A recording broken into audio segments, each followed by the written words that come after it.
Okay, tutaangalia habari zenu, niko poa. Nadhani tuliangalia hiyo ni slide tulitaka kwamba tutaweza kushuka chini, pia naona imeshikana na kinyume na tulivyofikiria na tulivyozani kutokana na situation ambayo iko kwa sasa. Kwa hivyo basi tunaweza kusema kwamba tuangalie basi kwa vitu tulivyokuwa tumeziweka. Tunaanza na JPY.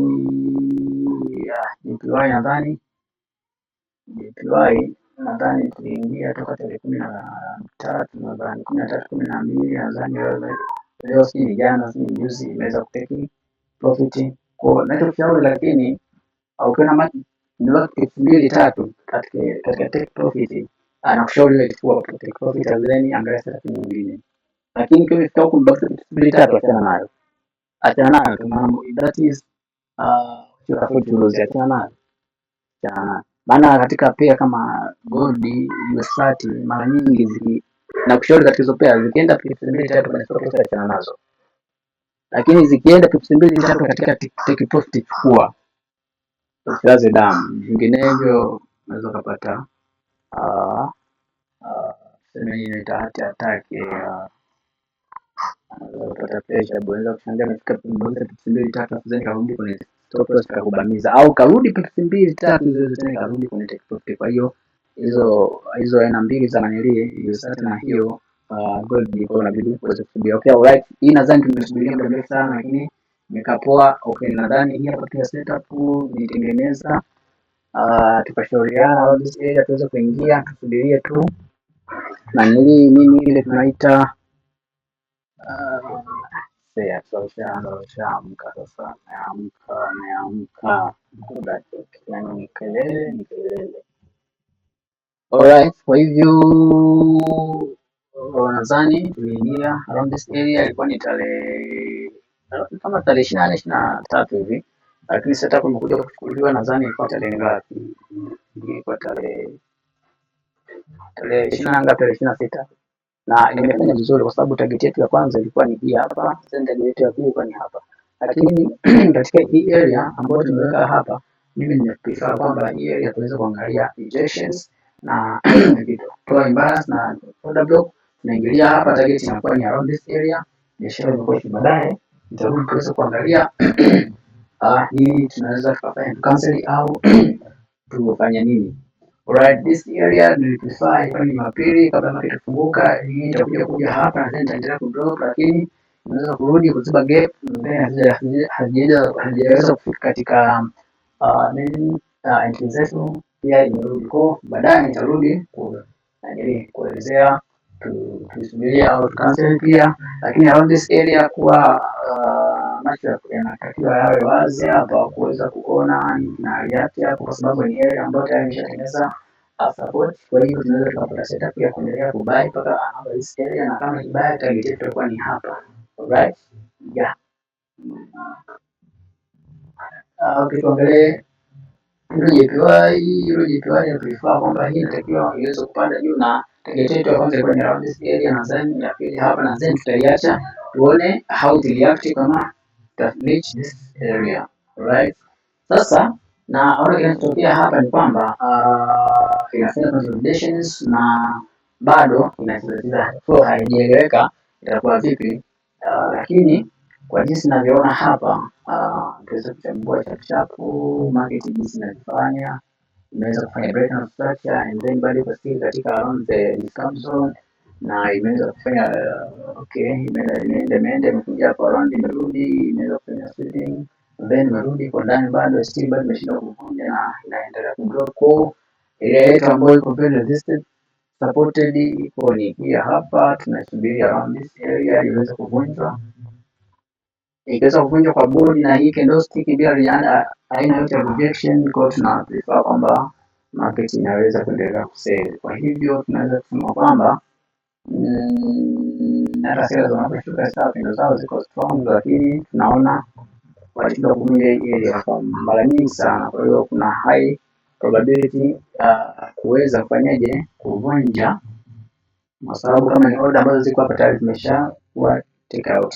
Kwa hivyo sasa ngoja tuone na react, naona bado inakuja kwa speed. Kwa hivyo tutaangalia around this area katika hii swing ambayo iko hapa, tuone ina react vipi hii swing yetu hii. Tukifika katika hii area tuone ita react kitu gani katika hii area, alafu sasa tutajua kama tuna cancel au tunafanya. Turudi kwa rejections, basi tunasubiria tuweze kuendelea na setup yetu ya kuweza kubuy, lakini katika hii unaweza take around this area and then we drop kuja kuitest this area, na hapo kabisa tuendelea kusave. Kwa hiyo tuweze kusubiri kidogo tuone itakuwa vipi. Kitu kingine ni USD na setup chapu kadi setup. Okay, hii huyu mwamba anaweza kumaliza kwa chapu. Kama huyu mwamba anatengeneza setup ya kuweza kubai, ni kwamba hiyo JPY inaweza tukakosa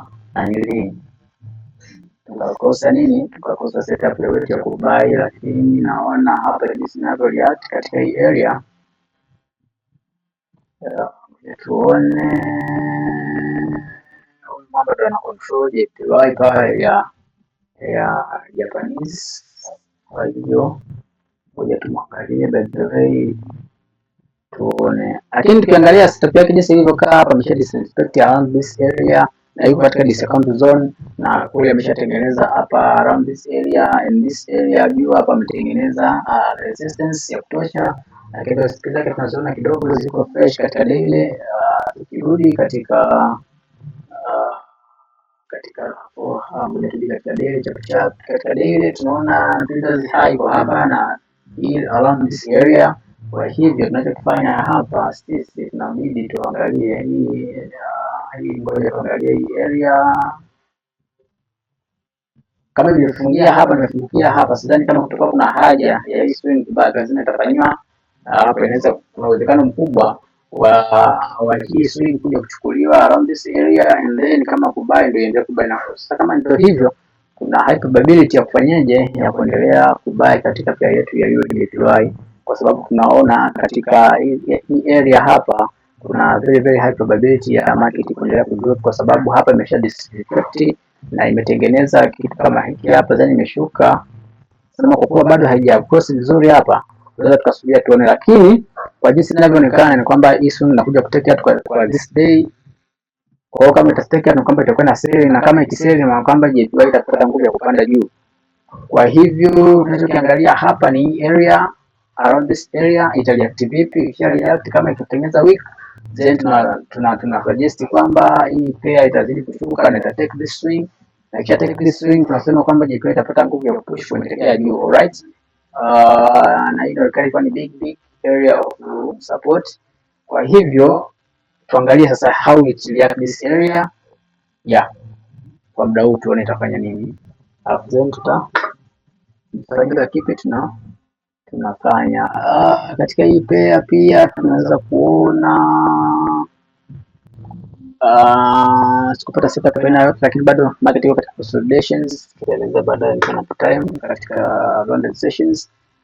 Hii pair nayo GBUSD tuliprefer itabai kutokana na tulisema kwamba DXY inaweza kusell, lakini siku hivi imeweza kubai na pia inaendelea kusell. Target ilikuwa ni major swing na imesweep. Kama imesweep, kuna high probability ya kufanyaje ya kuja kuitest around this area na then kuendelea kubai, kufanya change hapo character. Kwa sababu gani? Promesho wana tabia ya kubai low na kusell high. Kwa hiyo tunaweza kupata target ya kuingilia hapa, tukipata kuna another rejection hapa na confirmations, tunaweza tukabai target this swing kwa hivyo ndio iko hivyo. Kama imeweza kureact kwa design hii na tunaona inajaribu kurudi katika swing, lakini haitaki kurudi sana. Ikirudi mara nyingi, basi swing itakuwa haina maana, itakuwa tayari kuna sellers wameingia kwa nguvu sana.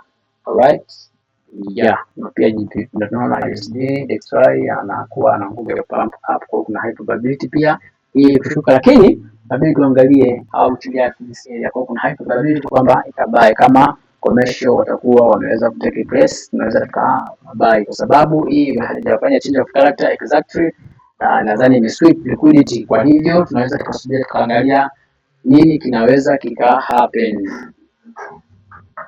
Okay, nitarudi lakini baadaye kuelezea. Okay, tukiangalia katika USD JPY tulitarget ya first and second zote zimekuwa hited, kwa hivyo congratulations all of you. Kwa hiyo tuangalie hapo, kuna tarajia retracement and then target around this area, right?